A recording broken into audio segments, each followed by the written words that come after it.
বাবার প্রেমে গাও গান,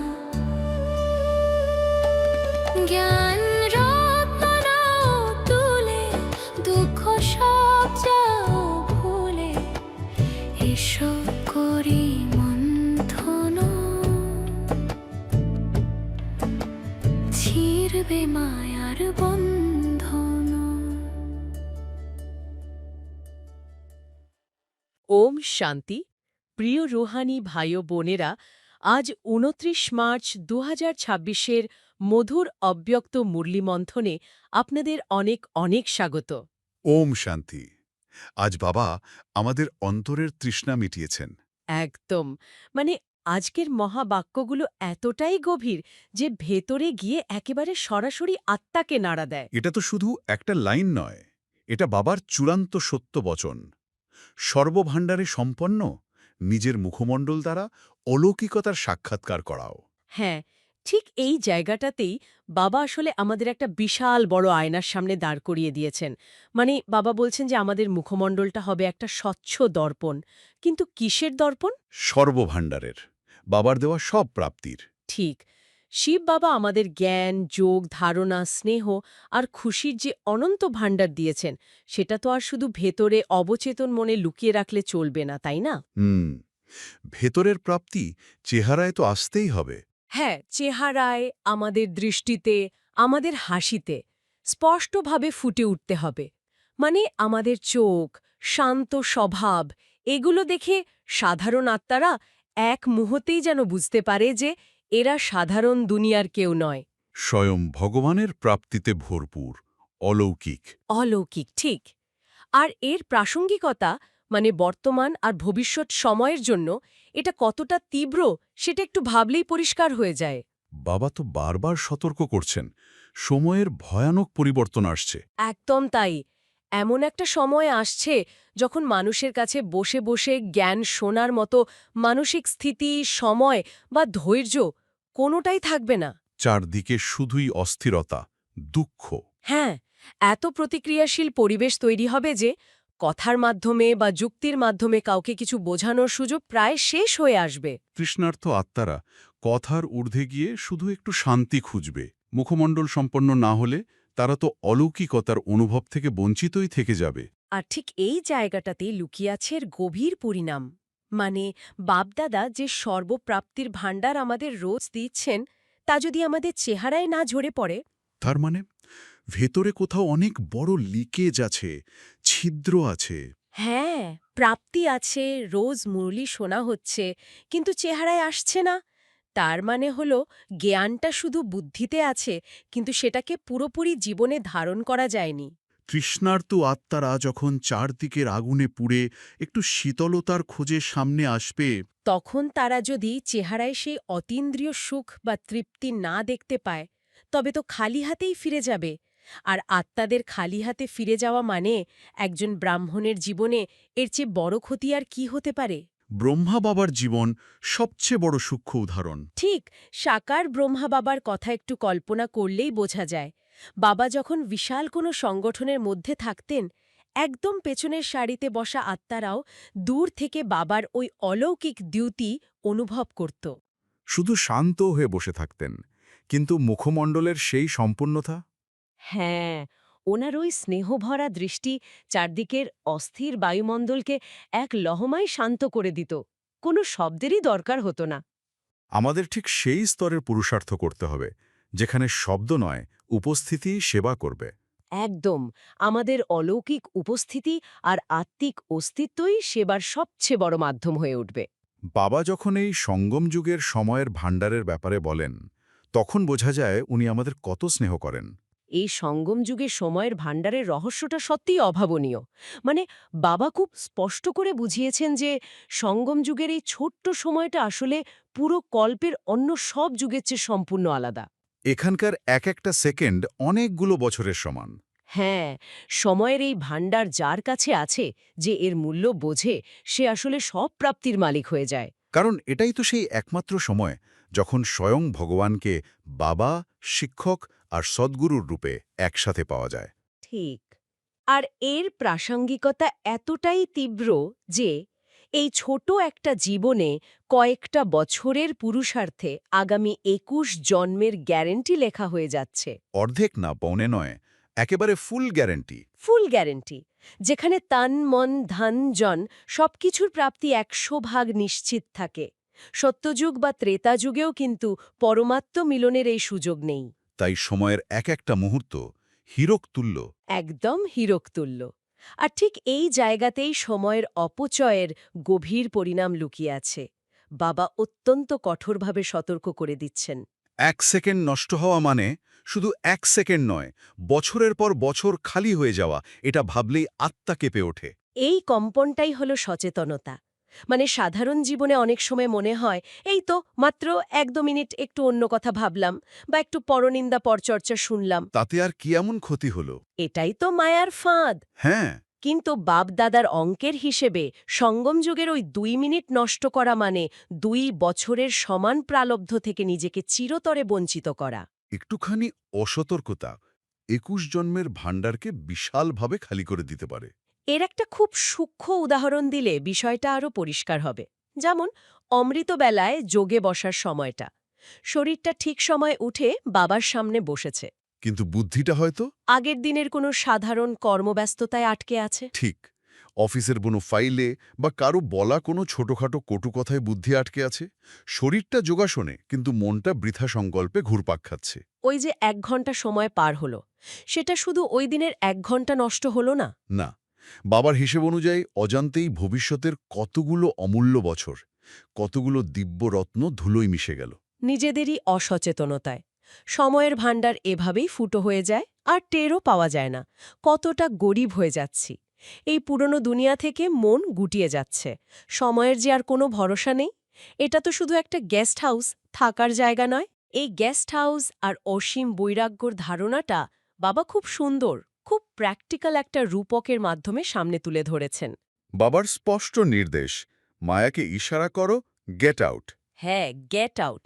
আর নিজেকে এই দুনিয়াতে গেস্ট হাউসে অনুভব করো। মানে গেস্ট হাউসে যখন কেউ থাকে, তখন সেখানকার কোনো আসবাবপত্র বা দেয়ালের রঙের প্রতি তার কোনো টান থাকে না। সে তো খুব ভালো করেই জানে ২ দিন পর নিজের স্থায়ী ঘরে ফিরে যেতে হবে। একদম। গেস্ট হাউসের কোনো কিছু নষ্ট হলে তার কষ্ট হয় না। এই পুরনো দুনিয়া, ৫ তত্ত্বের শরীর আর এখানকার সম্পর্কগুলোর প্রতি ঠিক এই স্তরের অসীম বৈরাগ্য থাকতে হবে। সময়ের তো সত্যিই কোনো ভরসা নেই। না, কোনো ভরসা নেই। বিশ্বনাটকের এই অন্তিম সময় হঠাৎ করেই সব পরিবর্তন হয়ে যেতে পারে। বিনাশের দৃশ্য চোখের সামনে চলে আসতে পারে। তাই ডিকশনারিতে কখনো কখনো করব বা পরে দেখব এই শব্দগুলো থাকতে পারে না। ঠিক। বাবার স্পষ্ট নির্দেশ হল এখনই এখনই, যাকে বলে নাও অর নেভার। যে সংকল্প করা হবে তা সাথে সাথে কর্মে রূপান্তরিত করতে হবে। ওই বো বো শব্দ, করব, দেখব, ভাবব, এগুলো মায়ার খুব সূক্ষ্ম ফাঁদ। হ্যাঁ, এগুলো আসলে দেরি করিয়ে দেয় আর সেই সুযোগে সময় পেরিয়ে যায়। আর অসীম বৈরাগ্য না থাকার পরিণামটা খুব মারাত্মক। অসীম বৈরাগ্য না থাকলে ছোট ছোট কথায় বিশাল পাহাড় হয়ে দাঁড়ায়, আর বৈরাগ্য থাকলে বড় তুফানও উপহার হয়ে যায়। এটাই সবচেয়ে বড় কথা। অসীম বৈরাগ্য না থাকলে মায়ার পাঠানো ছোটখাটো বিঘ্নগুলোকেই অনেক বড় পেপার বলে মনে হবে। কেউ একটু অপমান করলো, অমনি মনে হবে আমার সাথেই কেন এমন হচ্ছে। কিন্তু যার ভেতরে অসীম বৈরাগ্য আছে, যে নিজেকে আক্ষরিক অর্থেই গেস্ট হাউসে অনুভব করে, তার কাছে এই তুফানগুলো এক একটা গিফট আর আত্মিক উন্নতির লিফট হয়ে দাঁড়ায়। কারণ তার হারানোর কোনো ভয় নেই, সে জানে এখানে তার নিজের বলতে কিছুই নেই। এর একটা খুব সুন্দর, সূক্ষ্ম আর শক্তিশালী উদাহরণ বাবা দিয়েছেন। প্রতিদিন রাতে ঘুমানোর আগে বাবাকে নিজের সারাদিনের চার্ট শোনানোর কথা। সারাদিন যা কিছু হলো সম্পূর্ণ সততার সাথে বাবার সামনে রেখে। হ্যাঁ, নিজের বুদ্ধিকে একদম খালি করে ঘুমাতে হবে। এই সূক্ষ্ম প্রক্রিয়াটা আসলে ভেতরে অসীম বৈরাগ্যকে মজবুত করে। প্রতিদিন রাতে যখন সব হিসেব বাবাকে দিয়ে দেওয়া হয়, তখন আক্ষরিক অর্থে গেস্ট হাউস থেকে চেক আউট করা হয়। একদম তাই। এর ফলে ধর্মরাজপুরীর সাজা থেকে বেঁচে যাওয়া যায়। আর পরের দিন সকালে যখন চোখ খোলে, বাবার প্রতি অধিকারের স্মৃতিটা আরও বেশি উজ্জ্বল থাকে। মন একেবারে হালকা, পাখির মতো উড়ন্ত অবস্থায় থাকে। ঠিক। কোনো পুরনো বোঝার ভার আত্মাকে নিচে টানতে পারে না। চতুর্দিকে তীব্র পুরুষার্থী সাহস আর উৎসাহ উদ্দীপনার সাথে ওড়ে। এমন বাচ্চাদের বাপদাদার স্নেহ সুমন আর নমস্কার। বাবার এই ভালোবাসা পেয়ে মন ভরে গেল। বাবার এই ভালোবাসার শক্তি নিয়েই চলুন ধারণার দিকে এগোই। জ্ঞান তো শুনলাম, কিন্তু বাবা বলেন ধারণাই হলো আসল পুরুষার্থ। মানে ধরুন, আমরা সকালে খুব শান্তিতে বাড়ি থেকে বেরোলাম, হ্যাঁ, হ্যাঁ, আধ্যাত্মিক চর্চা করে মন একদম ফুরফুরে। ঠিক, মন একদম ফুরফুরে। কিন্তু অফিসে পা দেওয়ার সাথে সাথেই দেখলাম এক অদ্ভুত গুমোট পরিবেশ। আর এই পরিবেশটা তো আজকাল প্রায় সব জায়গাতেই, তাই না? একদম। হয়তো কোনো প্রজেক্ট ফেল করেছে, বা ধরুন ম্যানেজমেন্ট থেকে ছাঁটাইয়ের খবর এসেছে, সবাই সবার দোষ ধরছে, কানাকানি চলছে, মানে একটা চরম নেতিবাচক আর ভারী আবহাওয়া। হ্যাঁ, আর তখন আমাদের সাধারণ প্রবৃত্তিটা কি হয়? আমরা সাথে সাথেই ওই উত্তেজনার অংশ হয়ে যাই। ঠিক তাই। আমরা বলি, আজকের অফিসের পরিবেশটাই খুব টক্সিক, এখানে মাথা ঠিক রাখা অসম্ভব। কিন্তু আধ্যাত্মিক বিজ্ঞান সম্পূর্ণ উল্টো কথা বলছে। আসল ব্যাপারটা হলো পরিবেশ আমাদের নিয়ন্ত্রণ করছে না। মানে আমরাই অজান্তে পরিবেশের হাতে আমাদের শক্তির রিমোট কন্ট্রোল তুলে দিচ্ছি। একদম তাই। এটা অত্যন্ত বাস্তব একটা পরিস্থিতি। কারণ জ্ঞান অর্জন করা খুব সহজ, কিন্তু যখন আমরা এই ধরনের চরম বাস্তব এবং নেতিবাচক পরিস্থিতির মুখোমুখি হই, তখনই আমাদের আসল পরীক্ষা শুরু হয়। আর এই জন্যেই আজকের এই গভীর মনন। শিব বাবা আজ আমাদের আত্মিক শক্তির নির্মাণের যে দর্শন শিখিয়েছেন, সেটা কিন্তু কোনো তাত্ত্বিক আলোচনা নয়। ঠিক, এটা প্রতিদিনের জীবনের এই টক্সিক পরিবেশগুলোকে ভেতর থেকে পরিবর্তন করার একটা নিখুঁত মনস্তাত্ত্বিক আর আধ্যাত্মিক ব্লুপ্রিন্ট। আর সেই ব্লুপ্রিন্টের সবচেয়ে বড় সূত্রটা লুকিয়ে আছে আজকের বরদানের মধ্যে। বরদানটা যদি আমরা সরাসরি বাবা শ্রীমত থেকে দেখি, নিজের শ্রেষ্ঠ বৃত্তির দ্বারা শুদ্ধ বায়ুমণ্ডল বানিয়ে সদা শক্তিশালী আত্মাভব। এটা শুধু বরদান নয়, এটা বাবার দেওয়া একটা বড় দায়িত্ব। একদম, এটা এক বিশাল দায়িত্ব। কারণ আমরা যদি বাবার শ্রীমতের গভীরে যাই, দেখব এখানে বৃত্তি মানে আমাদের মানসিক দৃষ্টিভঙ্গি। হ্যাঁ, আমাদের অ্যাটিটিউড। ঠিক, অ্যাটিটিউড আর বায়ুমণ্ডল বা চারপাশের পরিবেশ, এই দুটোর মধ্যে একটা সরাসরি সংঘাতের কথা বলা হয়েছে। আমরা সাধারণত বিশ্বাস করি যে বাইরের পরিবেশ আমাদের ভেতরের অবস্থাকে তৈরি করে। কিন্তু আজ বাবা বলছেন সম্পূর্ণ উল্টো কথা। আপনার শ্রেষ্ঠ বৃত্তি আপনার চারপাশের বায়ুমণ্ডলকে তৈরি করবে।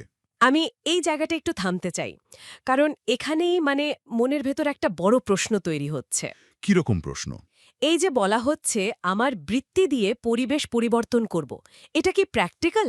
ধরুন আমার চারপাশে 5 জন মানুষ রাগে চিৎকার করছে, আমি সেখানে একা শান্ত হয়ে বসে থাকলাম আর ভাবলাম আমার শ্রেষ্ঠ বৃত্তি চারপাশের পরিবেশ বদলে দেবে। বুঝতে পারছি আপনার খটকাটা কোথায়। এটা কি এক ধরনের স্পিরিচুয়াল বাইপাসিং বা বাস্তবতা থেকে পালানোর চেষ্টা নয়? আমার ভেতরের একটা নীরব প্রতিজ্ঞা কিভাবে বাইরের একটা কোলাহলপূর্ণ পরিবেশকে বাস্তবে শান্ত করতে পারে? এটা খুব স্বাভাবিক একটা সন্দেহ, কিন্তু স্পিরিচুয়াল বাইপাসিং হলো যখন আমরা নেতিবাচকতাকে অস্বীকার করে জোর করে বলি সব ঠিক আছে। হ্যাঁ, একটা মেকি পজিটিভিটি আর কি। ঠিক, কিন্তু শিববাবা আমাদের সেটা করতে বলেননি। বাবা বলেছেন ব্রত বা প্রতিজ্ঞার কথা। এই ব্রত কিন্তু প্যাসিভ বা নিষ্ক্রিয় কোনো বিষয় নয়। আচ্ছা, এটা অত্যন্ত সক্রিয় একটা প্রক্রিয়া। একদম। যখন আমরা বায়ুমণ্ডলের ওপর দোষ দিই, যেমন ধরুন পরিবেশ খারাপ তাই আমার মন চঞ্চল, তখন আমরা মনস্তাত্ত্বিকভাবে ভিকটিম বা দুর্বল আত্মা হয়ে যাই। আমরা বাইরের পরিস্থিতিকে আমাদের ভেতরের অবস্থা ডিকটেট করার পারমিশন দিয়ে দিই। হ্যাঁ, কিন্তু যখন আমরা ব্রত নিজে বাইরে যাই হোক না কেন আমি আমার শ্রেষ্ঠ বৃত্তি থেকে সরব না, তখন আমরা দুর্বল আত্মা থেকে শক্তিশালী আত্মায় রূপান্তরিত হই। এর মেকানিজমটা কি? এর মেকানিজমটা বুঝতে হলে আমাদের ভাইব্রেশন বা তরঙ্গের বিজ্ঞানটা একটু বুঝতে হবে। ভাইব্রেশনের বিজ্ঞান। মানুষের প্রতিটি চিন্তার একটা নির্দিষ্ট ফ্রিকোয়েন্সি আছে। যখন কোনো জায়গায় অনেক মানুষ ভয়ে বা রাগে থাকে, তখন সেখানে একটা খুব নিম্ন স্তরের ভারী ভাইব্রেশন তৈরি হয়। হ্যাঁ, একটা গুমোট ভাব যেটা আমরা ফিল করতে পারি। ঠিক, তো আপনি যখন সেখানে সাধারণ মানসিকতায় নিয়ে ঢোকেন, আপনার মন স্পঞ্জের মতো সেই ভারী তরঙ্গগুলো শুষে নেয়। আর আমরাও তখন ওই নেতিবাচকতার অংশ হয়ে যাই। একদম।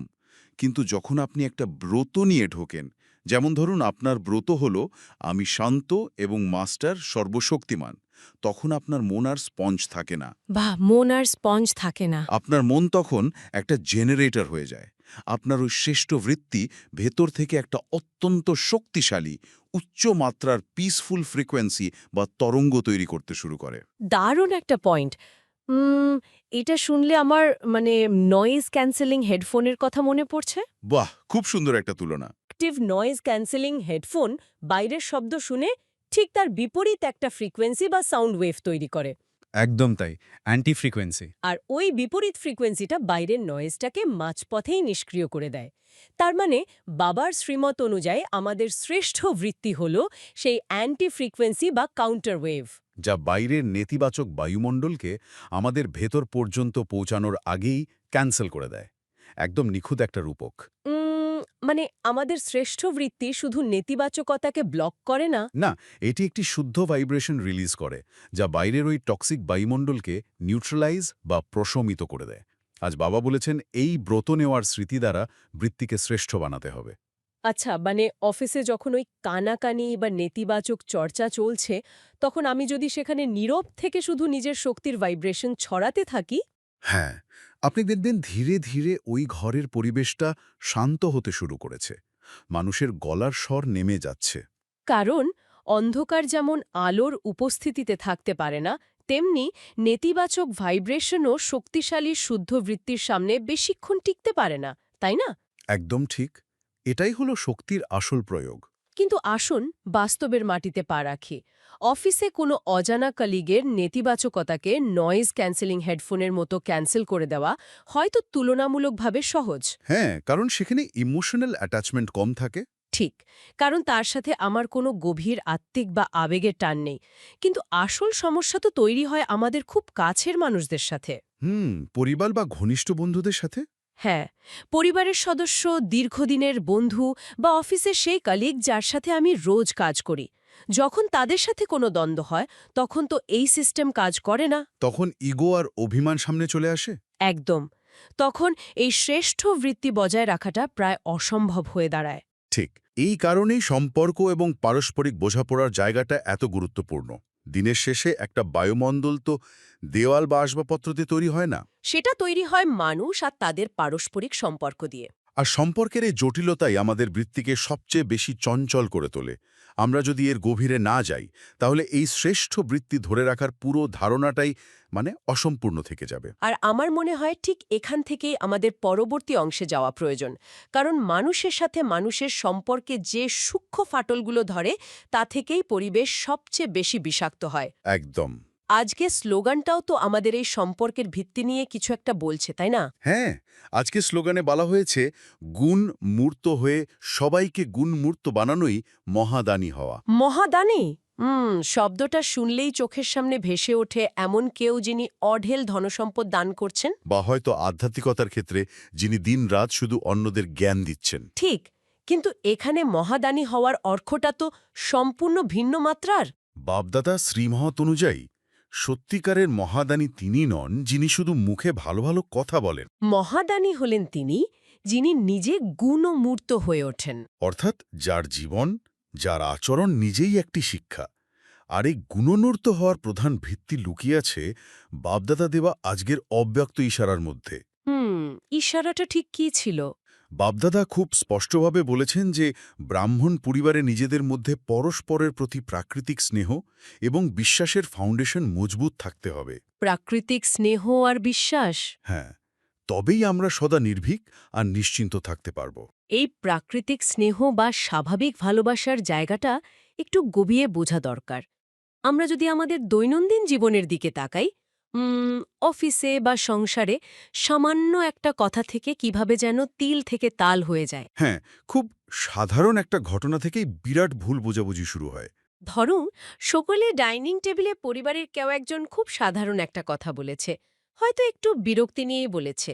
সাথে সাথে আমাদের মনে হয় ও নিশ্চয়ই আমাকে খোঁচা দিয়ে কথা শোনালো। বা অফিসের মিটিংয়ে কেউ হয়তো আপনার একটা আইডিয়া নিয়ে প্রশ্ন তুলল। আর আমি বলে নিলাম ও তো আমাকে সবার সামনে ছোট করার জন্যই এটা করল। এই যে সামান্য কথা থেকে এত বড় ভুল বোঝাবুঝি শুরু হয়, এর পেছনের কারণটা কি? এর পেছনের মূল মনস্তাত্ত্বিক কারণ হল অনুমান বা অ্যাজাম্পশনস। মানুষের মস্তিষ্ক সবসময় তার চারপাশের তথ্যকে বিশ্লেষণ করে একটা অর্থ বের করার চেষ্টা করে। আচ্ছা, একটা অর্থ খোঁজার চেষ্টা করে? হ্যাঁ, যখন আমাদের মনে একে অপরের প্রতি অকৃত্রিম বা প্রাকৃতিক স্নেহ থাকে না, তখন আমাদের ব্রেন ডিফেন্স মোডে চলে যায়। মানে নিজেকে বাঁচানোর জন্য একটা দেওয়াল তুলে নেয়। একদম।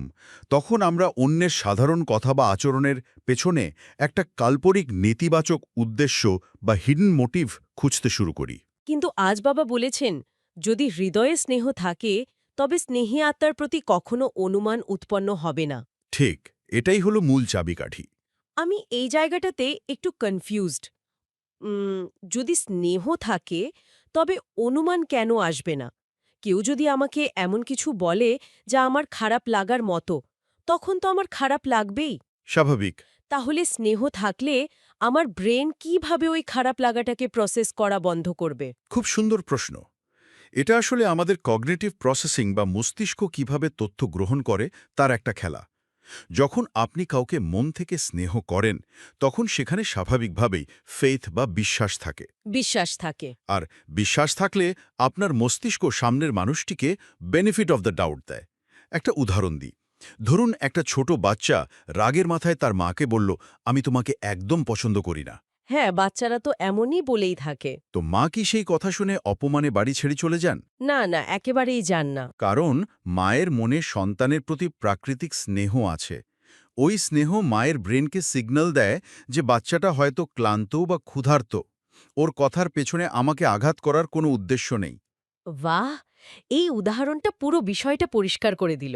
মানে স্নেহ থাকলে আমরা কথার পেছনের আসল কারণটা দেখতে পাই। ঠিক একইভাবে শিব বাবা বলছেন, এই আধ্যাত্মিক পরিবারে বা আমাদের কর্মক্ষেত্রে যদি আমরা একে অপরের প্রতি প্রাকৃতিক স্নেহ আর বিশ্বাসটা তৈরি করতে পারি, তাহলে অন্যের মুখ থেকে বের হওয়া কোনো সাধারণ বোল বা হালকা কথাও আমাদের কাছে উদ্দেশ্যহীন বা ব্যর্থ মনে হবে না। একদম, আপনার ইগো তখন আর ভাববে না যে সে আমাকে অপমান করল।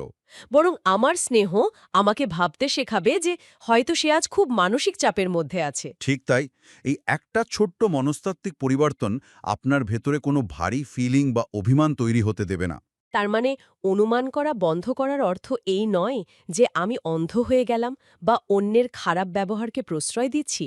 এর মানে হল আমি অন্যের সাধারণ কথাগুলোর ওপর আমার নিজের নেতিবাচক ফিল্টারের রং চড়াচ্ছি না। হ্যাঁ, আপনি কথাটাকে কথার মতোই দেখছেন। আর এটাই কি সেই নির্ভীক এবং নিশ্চিন্ত হওয়ার আসল উপায় যা বাপ্পাদা বলেছেন? একদম তাই। আমরা তো বেশিরভাগ সময় এই ভয়েই কাটা হয়ে থাকি যে কি আমার সম্পর্কে কি ভাবছে, পিঠের পেছনে কে কি সমালোচনা করছে। আর এই ভয়গুলোই আমাদের আত্মিক শক্তিকে পুরোপুরি নিংড়ে নেয়। কিন্তু যখন আমরা একে অপরের প্রতি নিঃশর্তে স্নেহ আর ফেথ রাখি, তখন আমরা সম্পূর্ণ নিশ্চয়বুদ্ধি হয়ে যাই। তখন আর এই ভিত্তিহীন ভয়গুলো আমাদের ছুঁতে পারে না। বাপদাদা অত্যন্ত স্পষ্টভাবে বলেছেন যে সম্পূর্ণ নিশ্চয়বুদ্ধি হলেই তবে ব্রহ্মা বাবার সমূহ আশা পূরণ করা সম্ভব। হ্যাঁ, আর এই সমূহ আশা পূরণ করাটাই তো আমাদের লক্ষ্য। ব্রহ্মা বাবার সমূহ আশা, এটা শোনার পর মনে হচ্ছে আমাদের ব্যক্তিগত রাগ অভিমান বা সংসারের ছোটখাটো ভুল বোঝাবুঝিগুলোর একটা বিশাল বৈশ্বিক তাৎপর্য আছে। অবশ্যই আছে। ব্রহ্মা বাবা কি আশা করেন? তিনি তো এটাই চান যে এই আধ্যাত্মিক পরিবার যেন একাত্মবদ্ধ থাকে। কারণ আমরা যদি নিজেদের মধ্যেই অনুমান করে একে অপরের কথায় ভারী ফিলিং নিয়ে বসে থাকি, তাহলে আমরা দুনিয়াকে কিভাবে পরিবর্তন করব? আমাদের নিজস্ব তরঙ্গই তো তখন খণ্ডিত হয়ে আছে। ঠিক ধরেছেন। যদি আমাদের নিজেদের মধ্যেই এত দ্বন্দ্ব থাকে, তাহলে আমরা সেই নয়েজ ক্যান্সেলিং তরঙ্গটা তৈরি করব কিভাবে, জানি আমরা একটু আগে আলোচনা করছিলাম। এই কারণেই বাবা বারবার আমাদের শ্রেষ্ঠ বৃত্তির ওপর জোর দিয়েছেন। যদি আমার ভিত্তি মজবুত হয়, যদি আমার ভেতরে স্নেহ এবং বিশ্বাস থাকে, তাহলে আমি অন্যের নেতিবাচক কথাকেও একটা ইতিবাচক দৃষ্টিকোণ থেকে প্রসেস করতে পারব। হ্যাঁ, আপনি তখন আর সাধারণ কথায় আটকে পড়বেন না। আর এই ইতিবাচক দৃষ্টিকোণই আমার ভেতরের বায়ুমণ্ডলকে শুদ্ধ রাখবে, আমাকে মহাদানী করে তুলবে। কারণ তখন আমার উপস্থিতিটাই অন্যের জন্য একটা শান্তিদায়ক অভিজ্ঞতা হবে। একদম ঠিক। এটাই হলো সত্যিকারের মহাদানী হওয়া। তো আজ বাবা আমাদের গেস্ট হাউসের স্মৃতি দিয়ে অসীম বৈরাগ্য আনার কথা বললেন এবং শেষে নিজের শ্রেষ্ঠ বৃত্তির দ্বারা শুদ্ধ বায়ুমণ্ডল বানানোর বরদান দিয়ে বিদায় নিলেন। হ্যাঁ, বাবার এই অমূল্য রত্নগুলোকে এবার আমরা অনুভূতির স্তরে নিয়ে যাই। এই মুহূর্তে আমরা সব চিন্তাকে ধীর করে দিই। বাইরের জগতের সমস্ত কোলাহল, মানুষের কথা, সমস্ত নেতিবাচক পরিস্থিতি থেকে নিজেকে সম্পূর্ণ গুটিয়ে নিই। নিজেকে অনুভব করি ভ্রুকুটির মাঝে বসে থাকা এক অত্যন্ত শান্ত, উজ্জ্বল, শক্তিশালী আত্মিক জ্যোতি হিসেবে। এই বিশাল পৃথিবী, এই সংসার, এটি কেবলই একটি গেস্ট হাউস। আমি এখানে এক অতিথি। মাত্র কিছু সময়ের জন্য আমার এই যাত্রা। অতিথির যেমন কোনো কিছুর ওপর অধিকার বোধ বা মোহ থাকে না, তেমনি এই গেস্ট হাউসের কোনো পরিস্থিতি, কোনো মানুষের আচরণ আমাকে আর ভেতর থেকে প্রভাবিত করতে পারছে না। সব কিছুর প্রতি এক অসীম বৈরাগ্য, এক গভীর উদাসীনতা। আমি আমার দিব্য দৃষ্টি ওপরের দিকে তুলি, পরমধামের দিকে। পরমপিতা শিব বাবার থেকে এক অত্যন্ত শক্তিশালী, শুভ্র এবং পবিত্র কিরণ সরাসরি আমার ওপর নেমে আসছে। বাবার সেই পবিত্র কিরণে আমার সম্পূর্ণ সত্তা ভরে যাচ্ছে। আমার ভেতরের সমস্ত দুর্বলতা, অন্যের প্রতি সমস্ত নেতিবাচক অনুমান, সমস্ত ভারী ফিলিং মুহূর্তের মধ্যে ধুয়ে মুছে যাচ্ছে। আমি অনুভব করছি আমার ভেতরে তৈরি হওয়া এক নতুন প্রতিজ্ঞা, এক শ্রেষ্ঠ বৃত্তির জন্ম। আমি কোনো পরিস্থিতির শিকার নয়, আমি এক মাস্টার, সর্বশক্তিমান আত্মা। আমার এই শ্রেষ্ঠ বৃত্তি থেকে বের হওয়া পবিত্র ভাইব্রেশন আমার শরীর থেকে চারপাশের বায়ুমণ্ডলে ছড়িয়ে পড়ছে। আমি এক শান্ত থার্মোস্ট্যাট। বাবার আলো আমার মাধ্যম দিয়ে প্রবাহিত হয়ে চারপাশের এই গেস্ট হাউসকে আলোকিত আর শান্ত করে তুলছে। আমি সদা শক্তিশালী আত্মা। আসুন বাবার সামনে প্রতিজ্ঞা করি, আমি এক শক্তিশালী আত্মা। আমার বৃত্তি দিয়ে আমি বায়ুমণ্ডল পরিবর্তন করব। কমেন্টে লিখুন শক্তিশালী। আর আজ যখনই আপনি কোনো নেতিবাচক পরিস্থিতির সম্মুখীন হবেন বা কারো কথায় আপনার মন ভারী হয়ে উঠবে, তখন শুধু একবার নিজেকে প্রশ্ন করবেন, আজ কি চারপাশের এই সাময়িক পরিস্থিতি আপনার ভেতরের অসীম শক্তিকে নিয়ন্ত্রণ করবে? নাকি আপনার ভেতরের ওই নীরব শ্রেষ্ঠ বৃত্তি চারপাশের পরিস্থিতিকে এক নতুন শান্ত রূপ দেবে? পছন্দটা সম্পূর্ণ আপনার। ওম শান্তি। ওম শান্তি।